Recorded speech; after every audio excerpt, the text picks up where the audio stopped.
Aujourd'hui, pour cette nouvelle chronique, je me lance à bras le corps avec cette fameuse question, la question, celle qui a hanté toutes mes années d'étudiante et me faisait tressaillir devant des jurys maintenant loin derrière moi depuis que j'ai choisi de me cacher derrière ma voix, mais cette question qui continue pourtant de me faire transpirer le dimanche après-midi en famille entre deux pastiches ou encore devant un représentant de l'administration française souhaitant éclaircir ma situation professionnelle. Cette question que vous vous posez peut-être vous aussi, cherchant désespérément à retourner l'algorithme de YouTube depuis des heures. À défaut d'être suffisante, j'espère que mon intervention sera du moins satisfaisante. La tête la première, le cœur au ventre, je n'ai plus peur. Je sais que je ne sais pas, je ne sais si j'en sais plus, c'est trop tard, c'est parti, la question, la voici.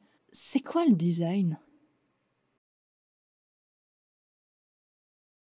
Bon alors, attention, le titre de cette chronique vous a sûrement déjà mis sur la voie, mais mon ambition ici n'est pas de faire le tour de la question. Et puis, même si j'en étais capable, la vidéo durerait 8 jours.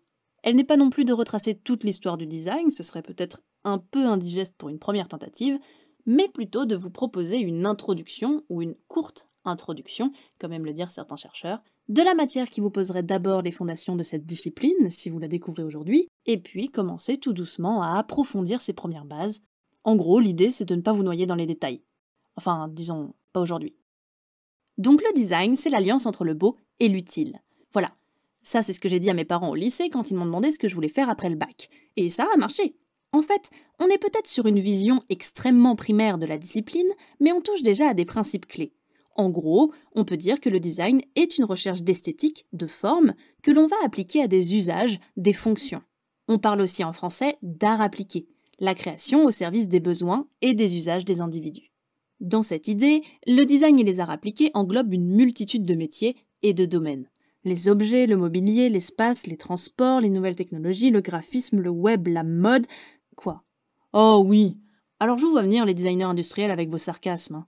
Alors oui, sachez qu'un créateur de mode est un designer. Le vêtement s'est retrouvé à cette frontière entre l'apparence et l'utile, peut-être même avant les objets et le mobilier. Donc continuez à les appeler des stylistes si ça vous chante, eux vous le rendront bien en continuant de vous appeler des décorateurs d'intérieur. Bref, je continue. Artistes et designers développent ainsi des capacités mentales de création très proches. Toutefois, le designer se distingue parce qu'il finit toujours par retourner à la question de la fonctionnalité et que son travail ne cible pas sa propre personne, mais bien les utilisateurs de ses créations, appelés aussi usagers.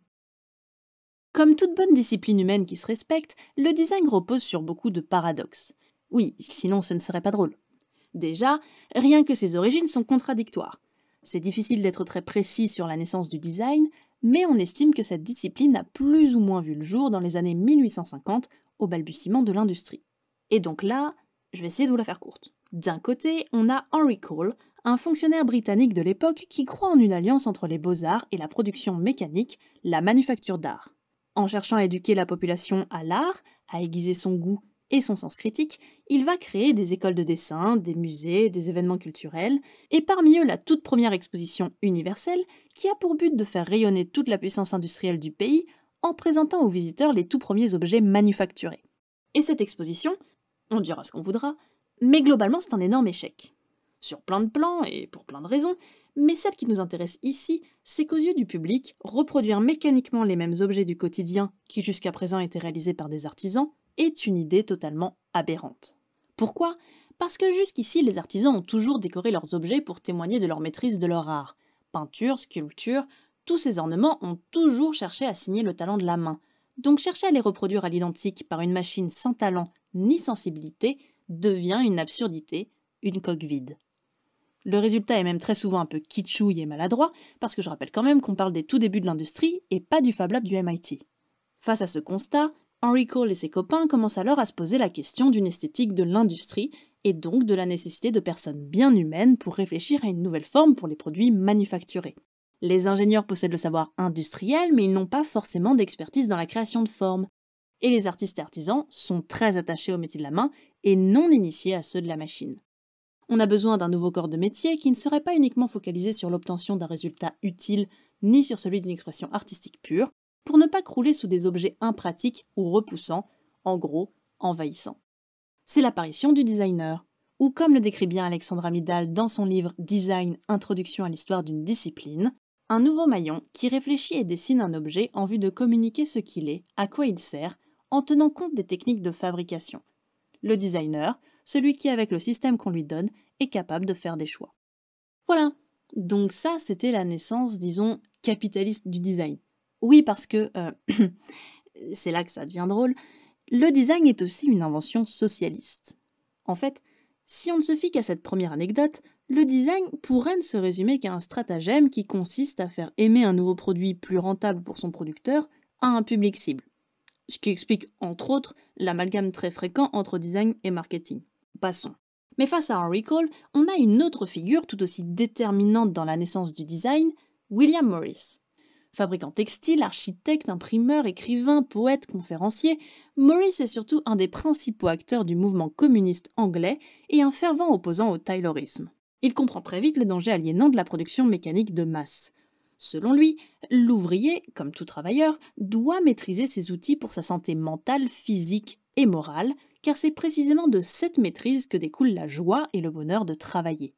Dans son discours The Lesser Arts, prononcé à l'occasion de la conférence The Decorative Arts, Their Relation to Modern Life and Progress, à Londres le 12 avril 1877, Morris précise qu'il n'appelle pas à abolir toute machine, mais bien à en devenir les patrons et non les esclaves comme c'est déjà le cas selon lui.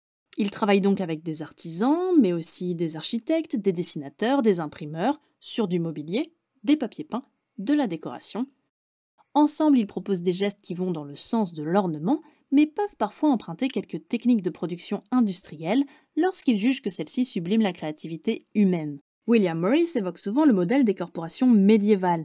Ce qui l'intéresse dans ce modèle, c'est la rencontre entre tous les travailleurs et les savoir-faire, et le travail de réflexion que doit avoir l'architecte, dans notre cas on élargira au terme de designer, sur la cohérence et la cohabitation finale de ces savoir-faire.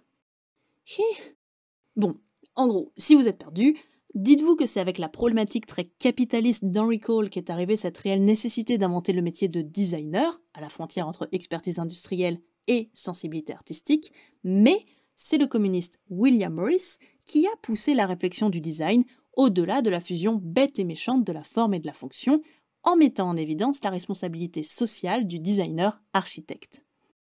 Dans sa réflexion créative, le designer doit prendre en considération l'humain, celui pour qui il crée et qui entretiendra une relation intime avec ses objets et sa décoration, mais également ceux avec qui il va collaborer pendant la création et dont les conditions de travail peuvent dépendre en partie de ses décisions.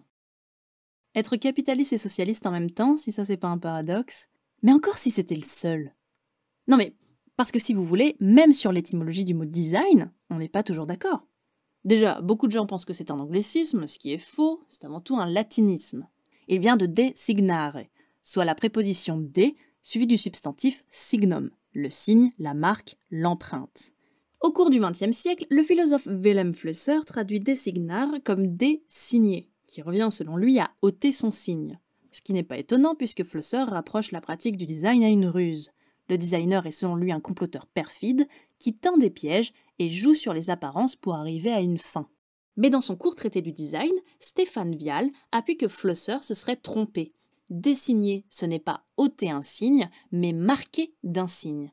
Plutôt que de détourner, dénaturer une forme, on lui donne une identité, on la marque d'un signe distinctif, on la signe pour la différencier. Autrement dit, il devient impossible de concevoir l'acte de design en dehors de celui de dessiner. Mais au-delà du dessin, designare signifie aussi concevoir, dans le sens de projeter les plans dessinés par la pensée, de les projeter en fonction d'une intention, d'un concept, d'un dessin, mais attention, dessin EIN cette fois-ci. D'où la définition un peu simpliste qu'on peut entendre parfois en disant que design est un mot qui mélange dessin et dessin. Malgré ce désaccord d'étymologie, la vision de Vial et celle de Flusser restent tout de même très proches. L'acte de design est à la fois celui de concevoir une enveloppe, un signe, une forme, mais également celui de forger un projet qui s'incarnera à travers ce signe. En clair, de donner un sens à sa forme. Finalement, on en revient encore à ce qu'on a vu avec la double vision d'Henry Cole et de William Morris tout à l'heure. Le designer, c'est celui qui crée des formes guidées par des intentions. Il comprend l'intimité qu'on a avec nos objets du quotidien, et son rôle est de ramener le bien-être de l'usager au centre de la conception. Ce qui n'est pas toujours compatible avec les intentions de tous ses collaborateurs. Et c'est là toute la difficulté dans la création en design. Proposer une forme en adéquation avec les intentions de son client, les problématiques des industriels et ses propres responsabilités vis-à-vis des usagers. Bon, bah voilà pour les bases. Après, si ça vous dit, on peut toujours approfondir encore un peu le sujet, hein. Perso, j'ai du temps devant moi, et puis j'aime bien parler sans me faire interrompre. En 2011, Alain Cadix, à l'époque directeur de l'ENSI Les Ateliers, définit le design comme l'art de donner forme aux objets, mais pas seulement dans leur enveloppe visible. Il précise aussi: quand on convoque les designers à la fin d'un projet pour juste embellir le produit, nous n'y allons pas. Ce n'est pas notre métier. Nous intervenons beaucoup plus en amont sur la conception même.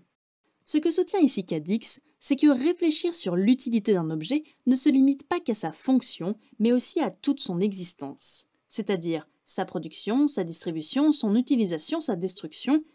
En gros, prendre en considération et anticiper les conséquences, les problèmes, les limites et les inconvénients, oui ces 4 mots ont 4 significations différentes, que ces objets peuvent entraîner dans la vie des gens.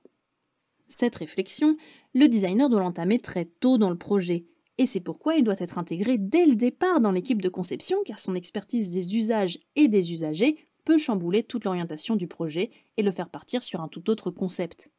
Pour reprendre l'expression employée par le designer Jean-Louis Fréchin dans son livre Le design des choses à l'heure du numérique, ne demandez pas à un designer de construire un pont, dites-lui simplement que vous voulez traverser la rivière. Dans cette idée, on discerne alors une multitude d'enjeux qu'on n'a pas forcément identifiés jusqu'à présent dans cette vidéo, mais qui relèvent de la réflexion des designers. À la question du bien-être des usagers s'ajoutent des problématiques d'éthique liées à l'environnement: quels matériaux et moyens industriels employés, en quelle quantité, pour quel impact pour l'air, les forêts, les sols ou les océans, ainsi qu'aux vivants. Repenser notre rapport aux choses, que faut-il remplacer, que faut-il oublier, quel niveau d'aliénation provoque ce produit, quels fossés sociaux creuse-t-il, quel impact politique. Je m'arrête là, mais vous comprenez que quand un designer propose un produit, ce produit final, finalement, ce n'est que la partie émergée de l'iceberg. Sa réflexion, normalement, doit aller beaucoup plus loin. Les designers ne doivent pas prendre la question de l'éthique comme un frein à l'innovation, mais comme un guide. En tout cas, s'ils s'y refusent, ils doivent alors avoir pleinement conscience de ce qu'ils sont en train de provoquer. C'est là leur responsabilité, et se poser toutes ces questions fait partie intégrante de leur métier. Après, je me permets juste de préciser que, contrairement à ce que peuvent nous faire penser certains documentaires sur le design contemporain, toutes ces réflexions éthiques ne datent pas d'hier, et elles ont toujours fait partie du métier de designer. On l'a déjà vu tout à l'heure quand Morris évoquait le rôle social des architectes dès le 19e siècle. Dans les années 70, c'est le designer Victor Papanek qui a été un des premiers à vraiment associer ces questionnements à la réflexion créative du designer. Dans son livre Design for the Real World, il évoque sa volonté de bâtir un monde citoyen où le design aurait une mission sociale et prendrait soin des autres. Un monde peut-être même sans objet, car la culture capitaliste marchandisée aurait été démantelée pour laisser place à un tout nouveau modèle économique. Bon, le problème c'est qu'il dit pas lequel, quoi. Donc depuis les années 70, on continue de chercher. En attendant, Ettore Sottsass, contemporain de Papanek, qui lui a pourtant beaucoup travaillé au service de l'industrie, se questionne aussi sur le but de son métier. Est-il au service de l'industrie ou à celui des gens pour qui il crée des produits? Cette question le travaille à tel point qu'il finit par s'auto-déclarer designer théorique. D'après lui, tout comme il y a des physiciens théoriques qui pensent à la physique sans faire de plan pour aller sur la Lune, mais en réfléchissant aux lois physiques qu'on peut rencontrer en allant sur la Lune, lui se considère comme un designer théorique qui réfléchit à la relation qu'entretiennent les gens avec leurs objets. Enfin, dans les années 90, le studio Droog Design s'oppose au gaspillage des matériaux et à la dictature de la consommation en proposant des objets sobres où la réflexion et le message du projet l'emportent sur la forme de l'objet. Et tout ça, évidemment, ce n'est que quelques exemples parmi beaucoup d'autres. Donc, pour résumer, on a vu jusqu'à présent que le designer, c'est celui qui donne forme, mais aussi qui pense cette forme. Donc on peut donner forme à un objet, un vêtement, une communication visuelle, une application. Mais au-delà de tous les domaines classiques des arts appliqués, on se rend compte aujourd'hui que le designer peut tenir une place dans la mise en forme de systèmes, d'organisations, de services, d'expériences. Les Sismo, qui portent depuis longtemps une grande importance à la fonction sociale du design, déclarent que ce dernier siècle, le design est passé de l'avoir à l'être, et qu'un nouveau rôle qui se présente aux designers aujourd'hui est celui de créer du lien, et par là du dialogue. En soi, l'expertise du designer centrée sur les usages et les bien-être des usagers commence à être reconnue, et celui-ci se retrouve de plus en plus intégré dans des réflexions de services et d'organisation rattachées à d'autres domaines, comme la santé, la pollution, la politique, les services publics. Si cette inclusion est quand même assez récente, elle coule de source depuis des décennies pour certains designers. D'après Andrea Branzi, Le design a toujours consisté à résoudre les problèmes de façon à les rendre transparents. Et j'aime bien la formulation de Brandy, moi. En fait, je vais terminer sur une dernière idée qui est plutôt personnelle, mais que je me construis un peu depuis quelques temps et qu'on partage avec des copains. Ça concerne un débordement qu'on constate parfois chez certains designers, certains sont reconnus du milieu, d'autres sont débutants. Le danger de penser que le design est une discipline qui peut se suffire à elle-même. Ou plutôt, que le designer et son bagage de designer peuvent suffire à la bonne élaboration d'un projet.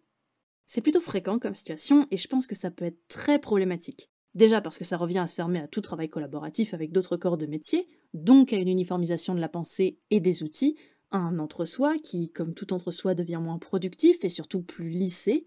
On s'éloigne déjà beaucoup des grandes valeurs de base des métiers de la création qui sont l'ouverture d'esprit et la curiosité. Et puis surtout, le danger dans ce type de réflexion, c'est d'être tellement obnubilé par son concept et toutes ses réflexions éthiques, techniques, sociétales, rappelez-vous toute la phase immergée de l'iceberg, que le designer va presque délaisser son travail de la forme. En fait, c'est comme si l'esthétique passait après, qu'elle était moins valorisée car moins honorable peut-être. Un peu comme quand un étudiant en terminale S... Quoi? Oui, à mon époque on disait S. J'ai vécu un certain temps. Je reprends donc. Un peu comme quand un étudiant en terminale, qui se serait spécialisé dans des matières scientifiques, se préoccupait de son épreuve de philo coefficient 2, vous voyez? Il s'en préoccupe bof, quoi. Et ça, c'est dommage. Parce qu'aux infos, on parle que du sujet de philo, parce que c'est le seul qui intéresse et qui touche le grand public. Et communiquer avec le grand public, c'est le rôle du designer. Si son travail et ses réflexions ne parlent plus aux usagers, que ses raisonnements paraissent tous hors sol ou trop élitistes, je pense que ça devient un vrai problème. Lors d'une conférence sur son ouvrage Milieu et créativité, Jeanne Dautrey affirme que penser un objet pour un designer, c'est le dessiner. Car dessiner un objet, c'est le travailler. Travailler sa façon de penser au travers de l'intelligence de la main. Au-delà du penser pour, c'est le penser avec. En conclusion, si quelqu'un vous demande en quoi consiste le design, je pense que vous pouvez vous en sortir en lui disant que le designer dessine des objets ou des services en tenant compte de leur fonctionnalité au service des individus. La fonctionnalité ne se résume pas qu'à l'usage d'un produit, mais également aux différents impacts de son existence sur notre personne, notre société ou encore notre environnement. Si les formes et les ambitions du design peuvent être très différentes, toute démarche design est indissociable d'une réflexion esthétique. Mais ce n'est pas parce qu'il fait de l'esthétique que le designer ne doit pas être intégré dans les équipes de recherche et de conceptualisation. La forme n'est pas un paramètre qu'on ajuste en bout de chaîne, elle se construit tout au long de l'élaboration du projet et participe à son évolution.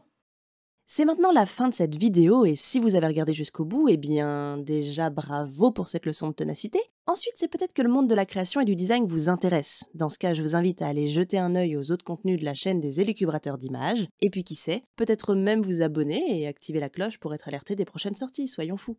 Moi je vous dis à bientôt pour une nouvelle chronique ou un décryptage excentrique.